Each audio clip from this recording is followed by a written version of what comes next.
Hey everyone, looking to install the Tango app on your iPhone? It's really simple, and I can walk you through the process in just a couple of minutes. Let's begin. First, open the App Store on your iPhone. It's the blue icon with a white A. Once inside, tap the search icon at the bottom. It looks like a magnifying glass. Type Tango into the search bar and press search on your keyboard.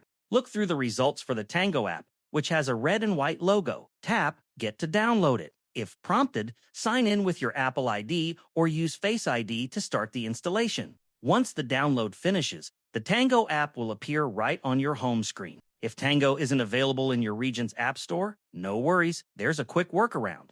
Open Safari and go to the Tango website by typing tango.me in the address bar. Once the page loads, tap the Share button, the square with an arrow pointing upward. Scroll down and select Add to Home Screen, then tap Add. The Tango web app will now appear as an icon on your home screen, ready to use. And that's it. You're all set to use Tango on your iPhone. It really takes less than 2 minutes. Have fun chatting and connecting with friends. If this guide helped, feel free to like or subscribe for more quick tutorials.